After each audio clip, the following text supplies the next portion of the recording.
in this ready room, there's fighter pilots from various squadrons from the East Coast and West Coast, whatnot, all of which I'm friends with at this point. And some I had known before, some I had not. But I was sitting in the room and I was like, do I really want to engage on this? And one of the big factors was, if it was just me, then probably not. But I looked around the room and I said, hey, does anyone remember, for the East Coast guys, those objects we were seeing, off the coast with the radars? And, several people raised their hands. Oh yeah, the cubes and the sphere things, right? And so they're all very familiar with it. And so it was easy to kind of make the decision to talk about it at that point, and to kind of go more broadly with it. But it is certainly something that even today, it's still strange. If someone asks me what I do, it's still even strange how to answer it. I don't quite know, but there is a giggle factor, and then I really don't engage it. I just, if you're asking how do I really kind of push back against it, is I don't, right? I just engage this as a serious topic, and I don't draw conclusions. I just report on data like any other scientist would do. And if people want to draw their own conclusions and then make an emotional response to those conclusions, which only they have, then I can't really do anything about that other than provide more data. Welcome to another installment of Behind Greatness by Inspire. It's Luciano here speaking as usual. Before we get into it, I want to remind everybody listening, please rate, subscribe.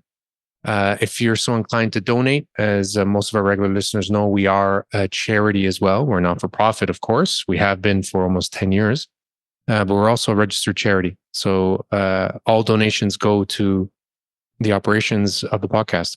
We've had a mission for the last 12 years that's been focused on leadership. And the last few years since the launch of this podcast, we've extended that to a lot of themes, including the exploration of truth, the seeking of knowledge. Both themes I think we'll address very directly, or maybe even indirectly, in this conversation with Ryan, with our next guest. But just to close that off, donations we always accept via our website. Just go to behindgreatness.org and you see where to find that. So Ryan Graves is a former lieutenant U.S. Navy and F/A-18 fighter pilot who was the first active duty pilot to come forward publicly about regular sightings of unidentified aerial phenomenon, UAPs. He currently serves as the first chair of the American Institute of Aeronautics and Aeronautics, and Astronautics, AIAA, Unidentified Aerospace Phenomenon Community of Interest, UAPCOI, representing more than 30,000 members of the aerospace industry concerned with improving aviation safety. Graves has been featured in 60 Minutes, History Channel, and the New York Times. He's currently CEO and founder of Merged Point and host of the Merged podcast. Merged is a radically open-minded exploration of the phenomenon through the lens of pilots, scientists, and innovators. Welcome to the show, Ryan. Thanks for having me here. It's our pleasure. It's our pleasure. I've appreciated the time that we've had together to chat about things, and the how do I say it? The patience you've had with me for all my curious questions and my childlike curious questions. Well, it's a curious topic. I agree, wholeheartedly agree. So for the listener, we came across you first through listening to an interview you gave, an appearance you gave on the Joe Rogan podcast, Joe Rogan Experience, and then took notice, how things happen, right?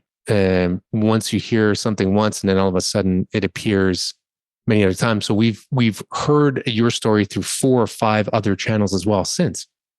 So I mean, it's obviously a sign that we should be talking and we should be asking you questions, and we're grateful to be in a position here to maybe learn more about what you've been learning and what you've been seeing over the last, I'm going to say decade, but even longer maybe. So speaking of that interview where I listened to you said at one point when you were asked the question by Rogan, you said, "We evolve to survive. We may not evolve to see reality." Hmm. What do you mean by that? Yeah. So, there's been some interesting work that's been done um, since we've really discovered the mathematical underpinnings of evolution, where it's now a mathematically precise theory. And so what that means is we can do some experiments and actually come to conclusions that might not be too easy to intuit normally. And some of the work that's been done in that area has suggested that our sensor systems, our eyeballs, our sense of smell, our sense of touch, all these senses are created not so that we can observe objective truth necessarily, but so that we can survive in the environment that is most pressing to our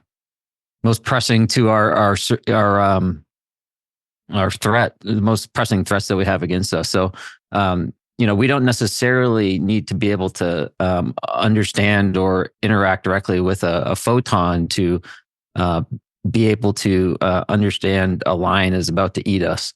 And so we interpret the lion, but we may not have an understanding or ability to directly interact with that underlying reality unless we invent new tools with which to do so.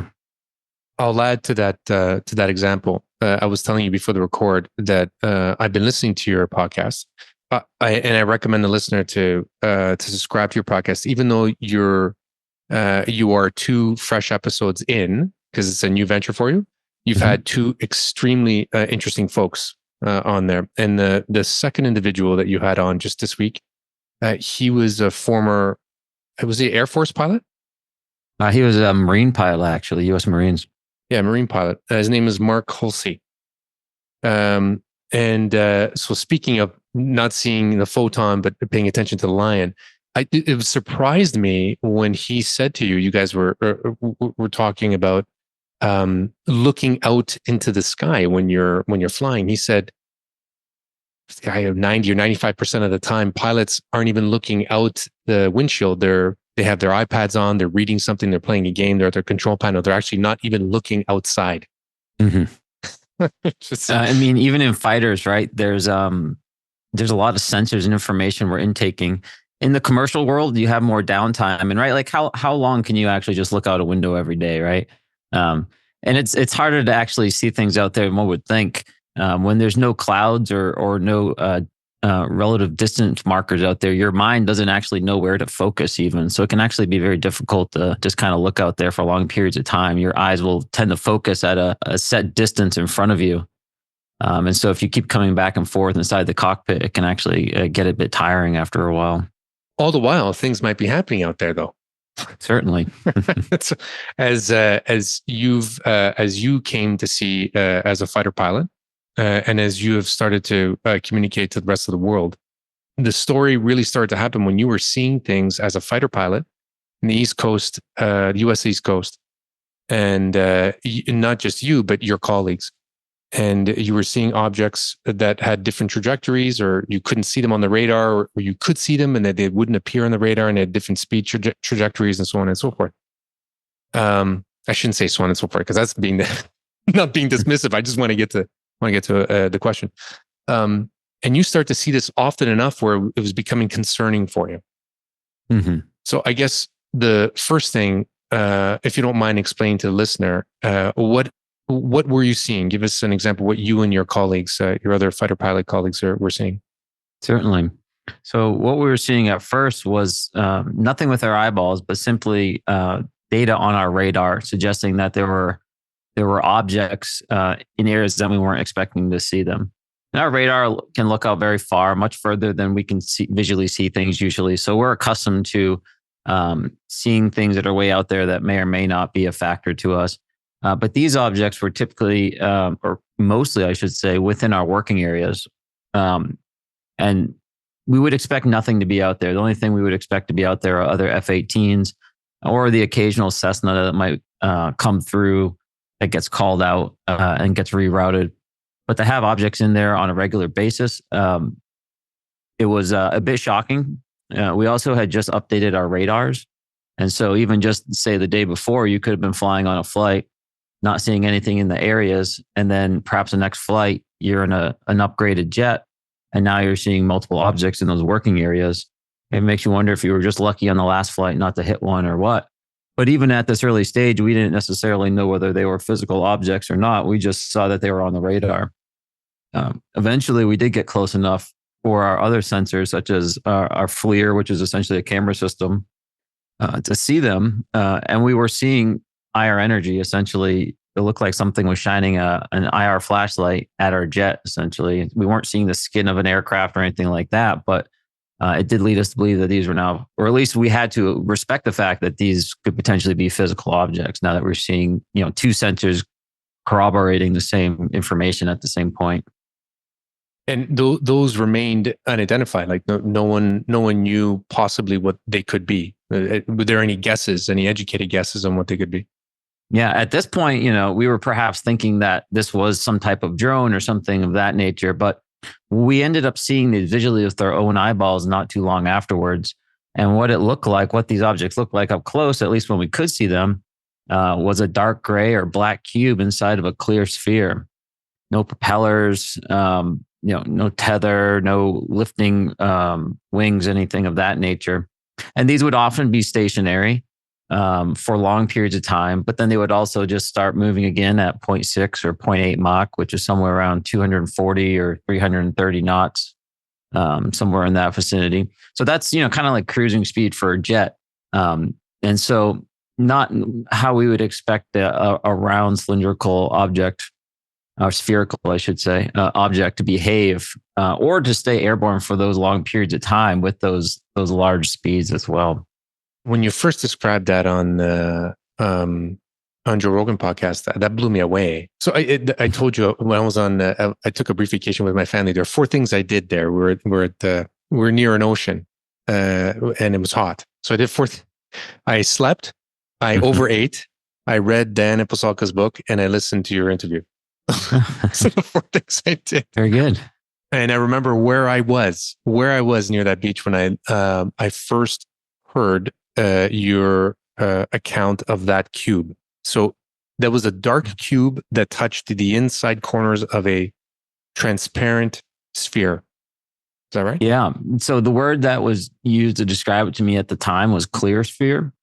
I have somewhat translated that to translucent sphere just because, it was perfectly clear, then you wouldn't really know there was a sphere there. So, how was it? But that information, it doesn't exist, right? I just have to assume that it wasn't perfectly clear, or else we wouldn't have known it was there in a sense, right? So I kind of used the word that was used at the time was clear, but I've since used clear or translucent sphere for that purpose. And just be ultra precise. Yeah, no, that's and I've started to understand your personality. You want to be, which is commendable. How close was this cube? Like, how clearly could you see it? You and so not me. I was never able to actually see one, and I would try to. We would have them on our FLIRs and many others. We would have it on our radar, and we would have it on our FLIR, again, our camera system, and we would try to fly up to it just like we would any other aircraft to emerge. And we couldn't see them. We would still see them on our radar. We'd still see them on our FLIR. Our camera system, our helmet system would be showing us exactly where to look. We just wouldn't see anything. But we'd still be seeing energy on the FLIR, and we turn back around and be there. So we don't necessarily know what that means, but that was the more likely case than actually seeing one when we did attempt to merge with one. I understand now why you call why you've named your podcast Merge. Exactly. So you are flying a very capable aircraft, some of the world's most technically capable aircraft. The maneuvers that you saw they were undertaking were far more advanced than what your aircraft could do. We didn't see anything that was in any one instant of time, for the most part, that was overly exotic. So what I mean by that is, the F-18 can go 1.1, 1.2 Mach, all right? Not very long. We can do it for a little bit, and we have to do it in a dive, but we can do it. And these things were doing that as well, but they were, just kind of head east at those high speeds, with no destination in sight. Or, an F-18 can go 0.6 and 0.8 Mach for a while too, but these things would do it all day. They'd be at those speeds all day. An F-18 can't just hover. Of course, a helicopter or drone, things of that nature can, but they can't just hover for long periods of time and then go 0.8 Mach or 1.1 Mach out to the ocean. And so these things, at any one time, they weren't weren't demonstrating exotic behavior that F-18 couldn't necessarily do. But when you observe their behavior over time, it doesn't make sense that they'd be able to do all those things for that long period of time with no apparent, mission or, purpose of being there. Did you see any of them enter the water as well? No, but we're not really in a great position to determine if something was to enter the water in an F-18. 99% of everything that happens in the tactical environment like that happens outside the visual range. And so we'd never see it, anyways, unless we were just in the miraculous right piece of sky at the right time. And furthermore, our radars, depending on the waves and stuff of the water, can become less reliable near the surface of the water. So there could be uncertainty, but it would either be there or it wouldn't be there, but there would be no transition into the water that we'd be able to, delineate just off of our jet.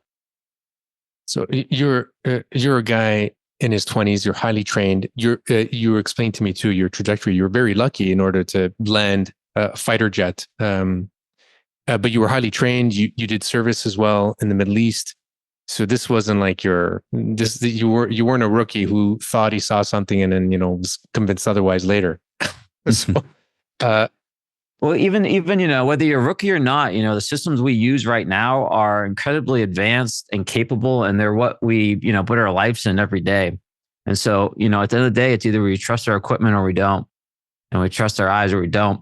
And whether you're a rookie or not, at the end of the day, you gotta trust that instinct. Unfortunately, we did have other factors confounding that ability to communicate that freely, which was just a social stigma and things of that nature that arise with this particular topic. But yeah, multiple sensors is where it's at.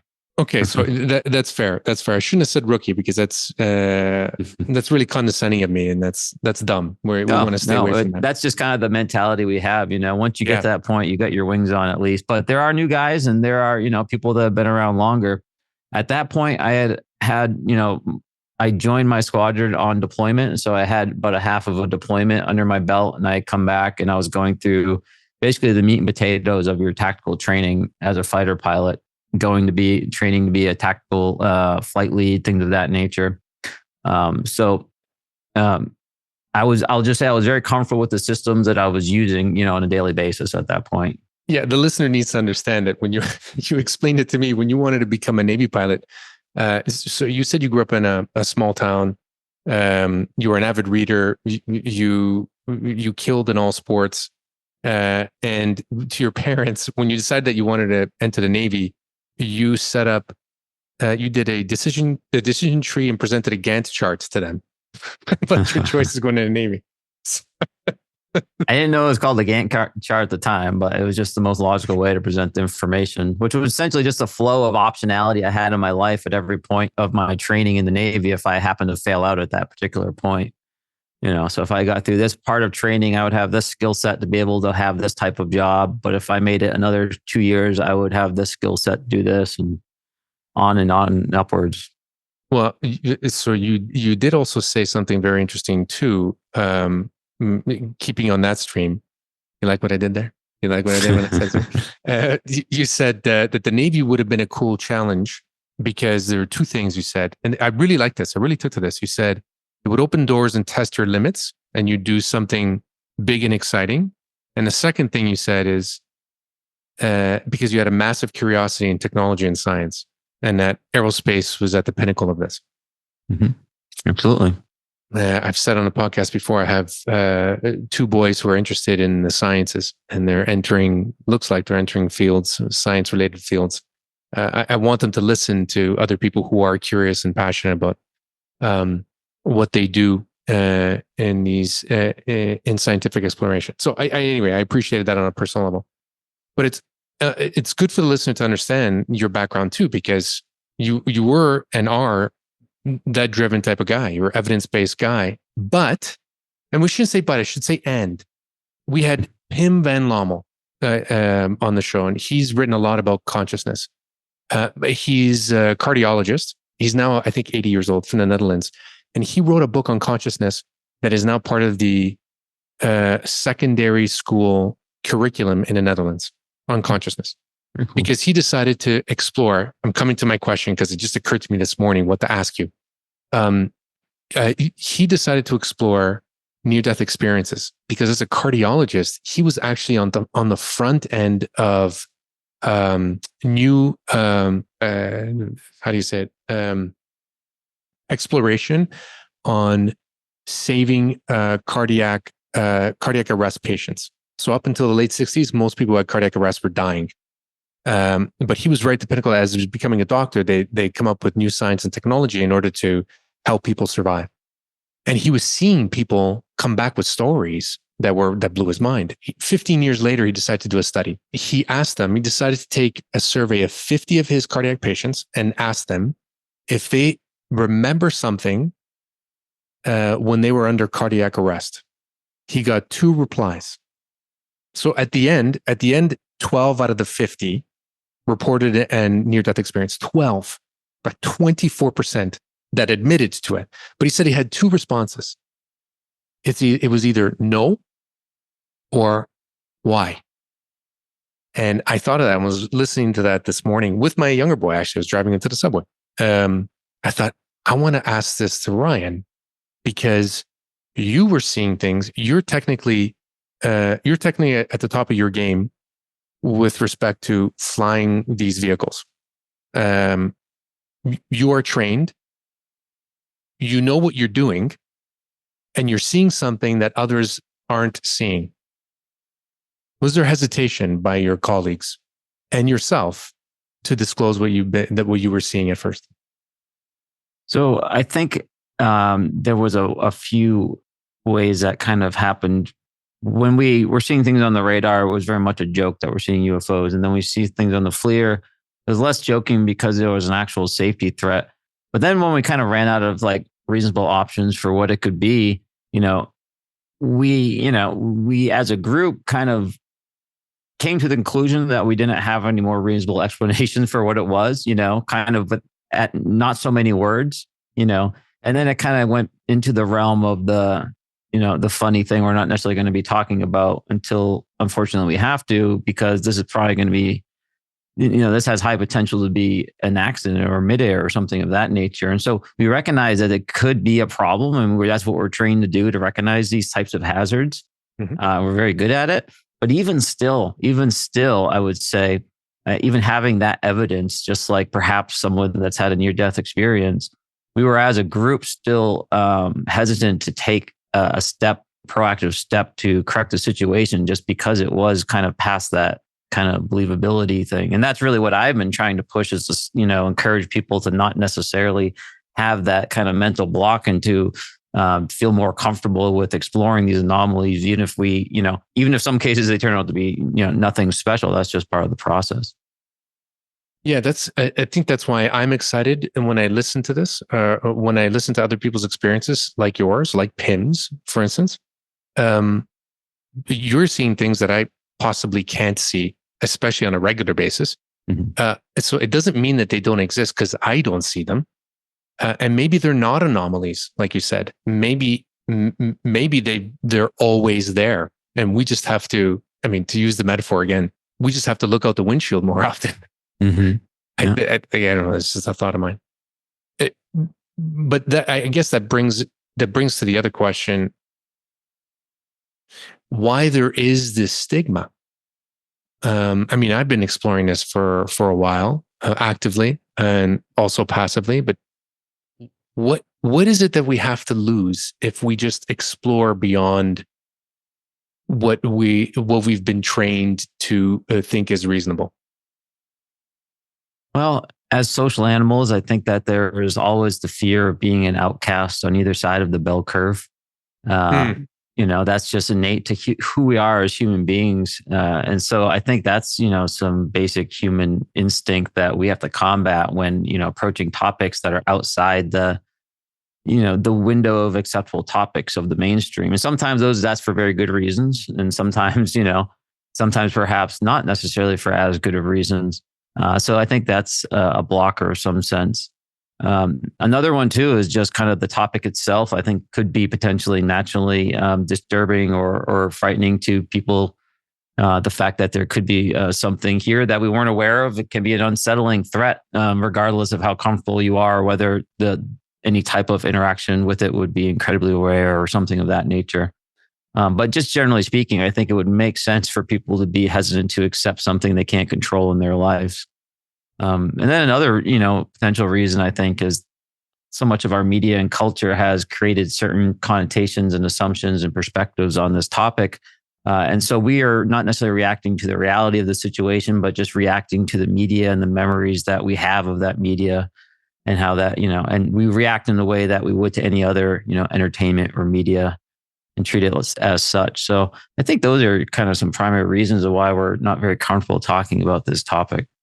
Yeah, it's good that you say memories because I try to actively confront my old memories of what not just this, but any kind of stigma, any kind of thought process that I would have had when I was younger to be called a stigma. I now confront because it's why not face what you don't know and what possibly could be dangerous so that you know it. You can define it and then act upon it. That's just an internal question. But you've said, I forget where you've said it. So I've listened to your voice a little bit too much, maybe. No, I kid. But I've listened to it a lot, so I forget from which sources. You said that hair or no hair. Man, I'll narrow it down in the interview. You know what? This is audio, so I couldn't tell. I couldn't tell whether it's a hairy voice or not. And no, you said it's you're battling back the stigma. Yeah. How are you doing that? Tell me. Well, it's really just been communicating the reality of the situation, which is, hey, there are data sets that can be looked at. There are, reports from pilots. This isn't something that we can ignore. And unfortunately, a lot of people within science and academia and industry have viewed this as, an entertainment topic for perhaps some of the reasons we've talked about before. But every day it's a bit of a battle because we're putting work together and products together to help explain the technical story that goes along with these sightings and working to provide more documentation that will improve everyone else's ability to gather data on this topic as well within various efforts such as the AIAA, which we could talk about later. But these are the battles that we're doing, and we have to show people sometimes the connections in there, right? We might have to go to someone that perhaps has an expertise in, say, atmospheric science, and they say, we don't have any time for this. This is not, a topic that we have, that we have a specialty in. But of course, we know that weather phenomenon and other things are a natural, place where anomalous phenomena could show up in the atmosphere and things of that nature. And so it's more of an educational battle, right? To kind of show people that, hey, there are real things that we can apply here. There's real logic, there's real science, so that we can not necessarily figure out and draw a conclusion that this is a UFO per se, but to say, hey, there's a bunch of stuff in this box that we don't necessarily know what it is. And we're going to keep making the box around it smaller and smaller and smaller. Yeah. And from there, we'll keep figuring out what the anomalous side is. Well, this is what bothers me when I hear I don't have time for this, for things so big like this, because you're a pilot. I'm not a pilot, but I've been in planes, and those planes have been piloted by human beings who may or may not have seen things. And you, as a pilot, your safety and the safety of passengers on that plane could be at risk if you don't know what it is. So not having time for it can't be an excuse or a reason anymore. I agree. I've been trying to, so in my podcast Merged, one of the things I've been doing is creating a platform where pilots can have a conversation, and I'll be interviewing them so we can have kind of a pilot conversation.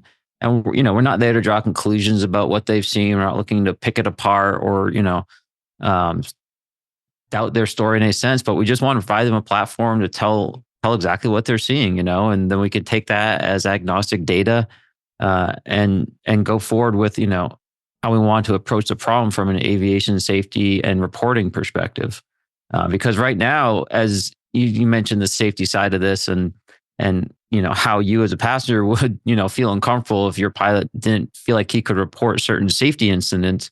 One of the efforts we're doing within the American Institute of Aeronautics and Astronautics is to provide reporting mechanisms to update the FAA procedures, which simply ask people if they would like to report their sighting, to send it to one of a handful of civilian organizations that are not very well manned and things of that nature. So the data just gets scattered to the wind, essentially. If we're going to treat this like a real problem, we have to have real reporting procedures to make sure pilots understand that they have a safety responsibility to their aircraft and to their passengers to actually report these so more data can be gathered. So thank you also for having that pilot on your podcast, because that was an education piece. I listened to that one yesterday and this morning as well. That same pilot, Mark Hulsey, I'm not going to give it away, obviously, but he gave his story about what he saw in one of his flights, and he called it in. And there are other people that did not, other pilots who did not call in, including airline pilots, commercial pilots.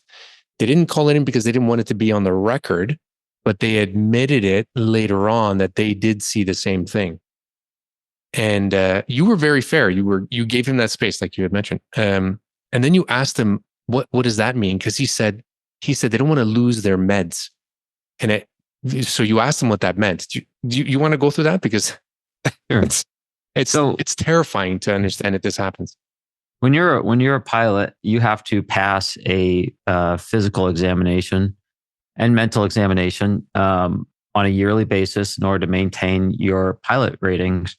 And at a certain age, you actually have to do it every 6 months, I believe.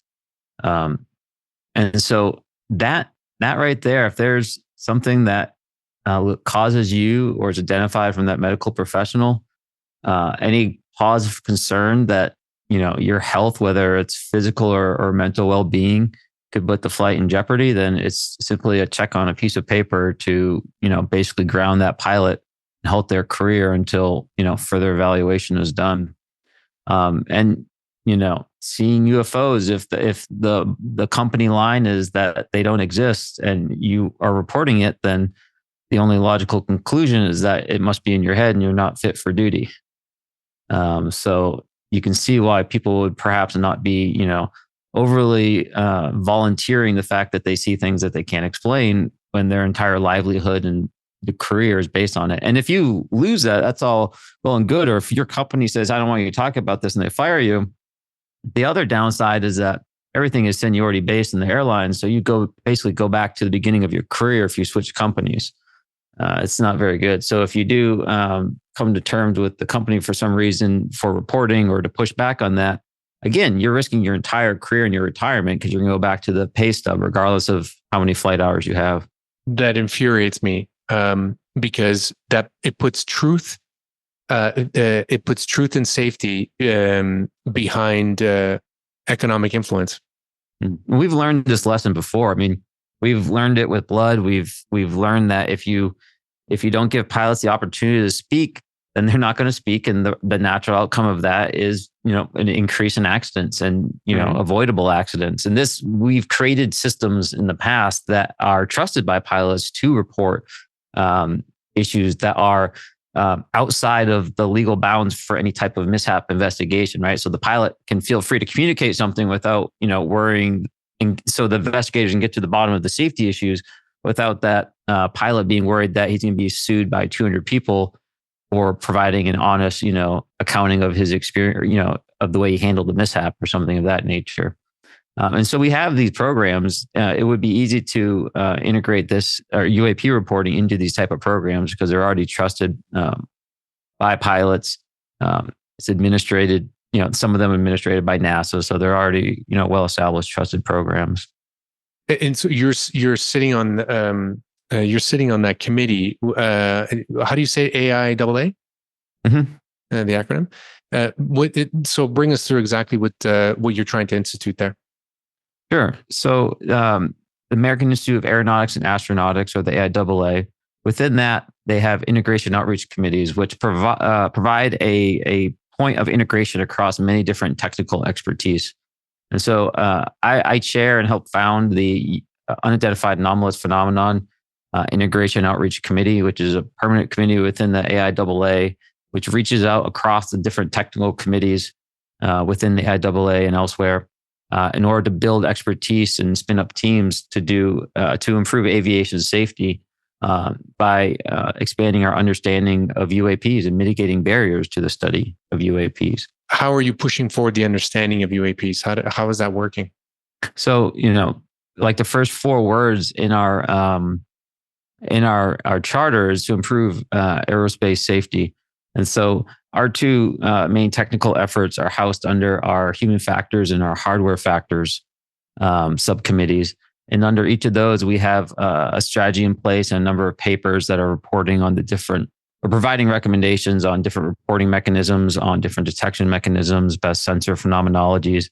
And so we'll have really 2 main aspects of effort, both to increase the detection capabilities across the entire aerospace industry by publishing papers and documentation publicly to help people build technology that will advance our understanding of these objects. And also providing recommendations on reporting mechanisms, and not only within the United States, but eventually we can provide these recommendations to the international flight community as well. And your reporting and your data extrapolation, is that also the visual reports? Does that also comprise the visual reports from pilots as well?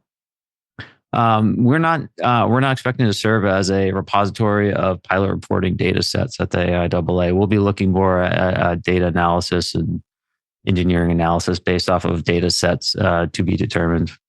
So to circle back then on your superiors. So at the time that you were seeing, let's go back to this. At the time that you were seeing these objects starting 2011, 2012, you were bringing, so I heard you talk about, there was one story that you gave that you brought it to a superior of what you guys were seeing.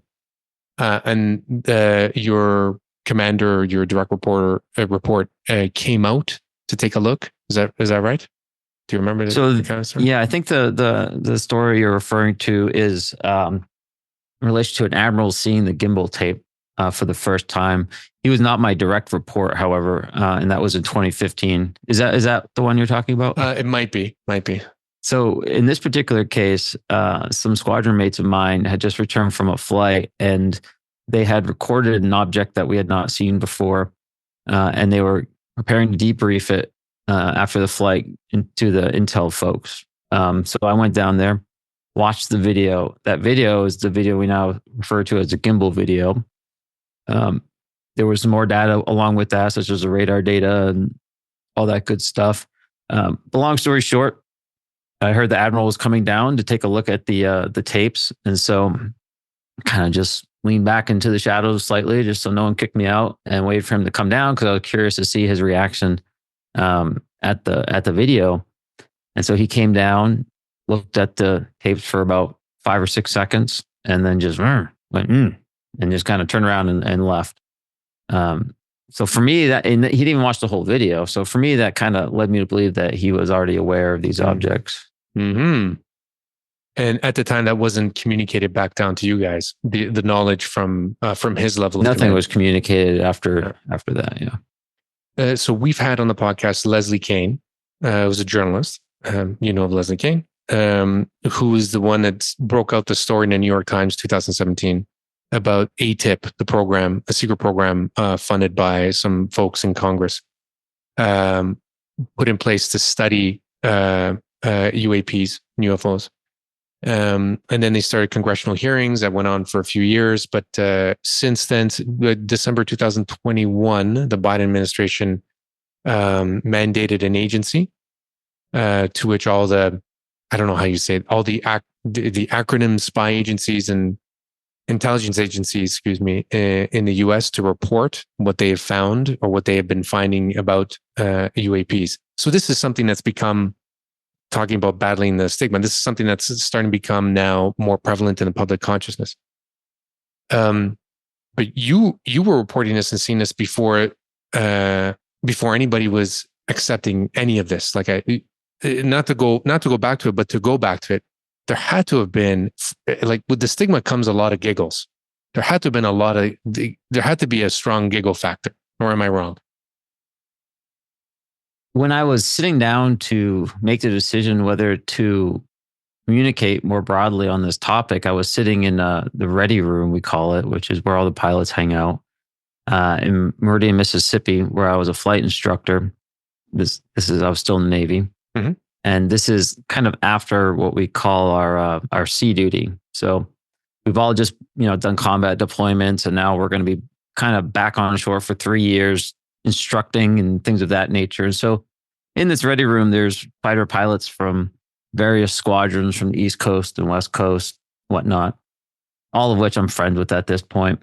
And some I had known before, some I had not. But I was sitting in the room and I was like, do I really want to engage on this? And one of the big factors was if it was just me, then probably not.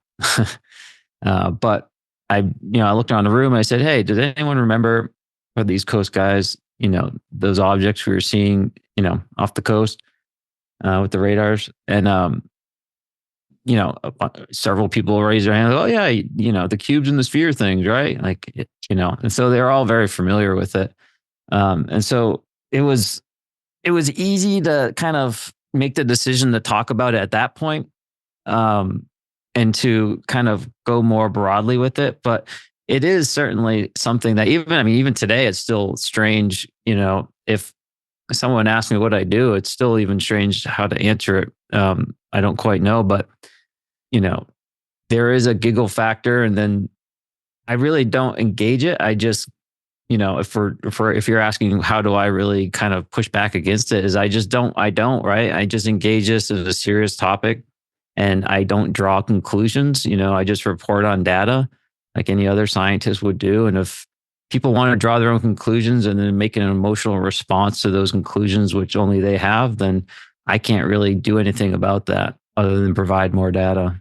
I love that. I really do appreciate that, because that also takes a strength and a courage as well. And the more people do this, take this stance, the less defensive stance, the more others can see that that's all they need to be, just themselves. That's it. That we've had on the program Russell Targ. We've had Avi Loeb, who's was head of astronomy and astrophysicist as well at Harvard, and he talks about just this sort of thing too, and he's unafraid. He doesn't care because he wants to know. I mean, this all goes back to wanting to know, and I guess this is my other question, because aviation safety is one huge priority for you as an ex-pilot. Can I call you ex-pilot? You're not really an ex-pilot. You're always a pilot, right? Well, ex-pilot's all right. I'm not flying right now. No, okay. I thought it was in your blood. You can't take the pilot away from. But as an ex-pilot, safety is number one. But number two, you mentioned something too that I never thought about. It makes sense. Is technological surprise. I mean, if this is a concern, you need to know how to counter against it. Using these words, because you don't want the surprise, because they could be aggressive, and in your position as a military officer, that would be, I guess, maybe your number one and number two. To have your commander not say anything would give mixed signals. So maybe he doesn't know or doesn't care. But if he doesn't know or doesn't care, how does he know that this is not an aggressive opponent? And that lays more and more questions. Talk about your decision tree. Just to be clear, I think there's two kind of words we're using that might be confusing. So I'll say one thing. My kind of commander, which was like the CEO, commanding officer of my squadron, he essentially had the same access to tools more or less than I did as a lieutenant, right? So he had no greater real reporting. He could kind of pass that information up the chain, one more step.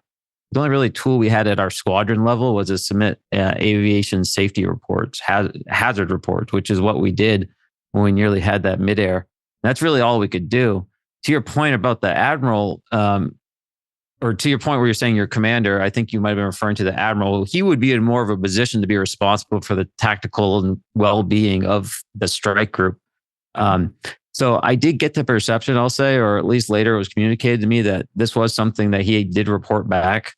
But regardless of whether you report it back or not, it's still just a glaring inconsistency because there is no solution. There is no further investigation. There's no trying to remedy that potential tactical surprise. And when our potential adversaries know that there's something we're either not paying attention to or ignoring, that's the type of thing that they want to leverage in order to get past our defenses, right? So, just the fact that be willing to ignore these things doesn't mean the threat is coming from those things, but it means that our earthly adversaries could perhaps leverage that to, infiltrate our defenses.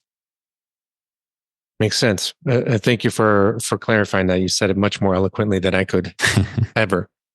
So Joe Rogan asked you, if you have black chips and red chips, and you were to put down what it is and what it isn't. You gave a good response. I thought it was a good, fair, even response. But I'm gonna mention your response, and we're gonna maybe ask your comment on it. You said, "I think there is another actor involved." In response to what you think those UAPs are. What does that mean? So, just from my perspective and the accumulation of data that I've seen, and not to suggest that there's some, golden picture, perfect picture that we would all love to see that I've seen that perhaps others haven't seen, but just the general agglomeration of data that I've looked at, it seems, obvious to me that there, we can make that box around the anomalous side pretty darn small. I think we can take out a lot of things that might be Earth-based, such as adversaries or space weather or some unexplained atmospheric conditions, things of that nature. And we're still going to be in a position where not only is there something that we can't necessarily explain what it is, but has some type of, agency in a sense, right? There is an other that is perhaps interacting. Now, I don't necessarily know where that would come from or originate from or how that would transpire, but that seems to be, I would be willing to put some money on it, right? I'm also willing to be wrong on that as well. But I think, the value of investigating it is worth the potential, even high probability of failure in that endeavor because the reward would be so high. Well, that's what we learned from Avi Loeb as well. Because you can't prove that Oumuamua, we were talking about Oumuamua, what they found in 2017 through the James Webb Telescope. Nobody can prove what it is, so we can't prove what it isn't. Mm-hmm. So he remains open on being wrong, but he wants to know. So I appreciate that when you say the word other. So after you left, you were training young flyers, and one of them gave you a call after you had left the Navy. What did they share with you? Yeah, it was one of my students that I had instructed when I was in Meridian, Mississippi as a flight instructor. And at this point, I had communicated, what I had been observing publicly in the New York Times and elsewhere. And this is probably maybe like 2.5, 3 years after I had left Meridian, and I'm out of the Navy now. And he calls me up, and he was telling me that he was going out on a dogfighting flight with another aircraft. He was now in the fleet in F-18. So he was kind of almost where I was in 2012 when we started seeing these objects. And they were going out to do the flight, and the weather wasn't that great. And so they briefed that if the weather wasn't good enough when they got out there, then they wouldn't be able to do the dogfighting, but perhaps they could go do a UFO hunt and see if they could, see one of these objects. Apparently, that was the state of affairs at this point in time, as far as people's curiosity in these objects. And, lo and behold, they went on their flight. The weather wasn't good enough. And they, as we normally did, we'd see these things on their radar, and they went to see one. And this time, for whatever reason, they were able to catch it with their eyeballs. And he described it the same way as a dark gray or black cube inside of the clear sphere. He's like, they're still out here. No, no, we still know what they are. So that was quite interesting, but also, frustrating to hear that, almost another generation of pilots are now dealing with this same safety issue. I mean, it's like, at least they know that they're there now and they can acknowledge it. But, I guess that's better than nothing, but we still have a long way to go before we are able to put any type of answer on this. It's a good step forward that young pilots are actually more cognizant of what other people have seen, and actually don't feel any trepidation to go out and try and find it So it seems like there's less of a bias against that kind of talk or that kind of think. I mean, absolutely. I think there has been a change, at least in the Navy. I think, from what I've heard and what I've seen and from the reporting I've read, it has changed positively in that sense. So I think people are talking about it now. The stigma has gone at that level. Maybe not across the whole fleet. I can't speak for the rest of the services, but certainly have made some great progress so far. Sorry, I meant to say there are two more questions because it just occurred to me to insert another one, because you said Navy, and for people who, because I didn't understand, but I think it's a curious thing. Why, if you wanted to be a pilot, why a Navy pilot and not an Air Force pilot? Can I explain that to listen? Two reasons. One was that the Navy has, or at least at the time that I did the analysis, had more fighter jets, had a higher fighter jet to non-fighter jet ratio than the Air Force did. The Air Force has a lot of aircraft, and they have bombers and surveillance and reconnaissance and fighters and all that. And I wanted to do something tactical, and the Navy had I had a higher probability of getting what I wanted in the Navy, essentially. And the second part, of course, was that I thought it'd be really cool to land on an aircraft carrier. Nice. And what I just learned, because you said you landed on the USS Enterprise, so I looked that up. And that was decommissioned the year that you used it, like shortly after. Did, yeah. I got one of the last flights and one of the last traps on that boat. And in fact, right behind me, this is actually a piece of the 3-wire from the USS Enterprise. Beautiful. Right after the last trap. Some of the crew cut it up and they sandblasted it for me. Pretty cool. Well, what's even just as cool is that I didn't know that it was nuclear powered. Yeah, it was an experimental. It was the first one, and it was experimental. And so not only did they have a large number of reactors, but they're all different too, to some degree, because they were experimenting. Not so. All right. Thanks for sharing this. It's been fascinating to talk about this. And I have one last question. What does greatness mean to you? What does greatness mean to you? I think it means being firm in your own convictions and believing the data that you generate yourself, regardless of where that puts you in someone else's standings.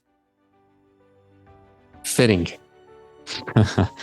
Ryan. Maybe two on the nose, I guess, huh? No, it's perfect. I think people need to hear it, including me. Thank you so much, Ryan. It was a pleasure. Thanks for having me. Hey, it's Enrico Colantoni here, actor, director, and dedicated napper. Like what you heard today, there's more to come. Make sure to subscribe to Behind Greatness and learn about our live events at inspirenorth.com. You'll also find links to our social media right on our website, so be sure to give us a like and follow. Until next time, stay inspired.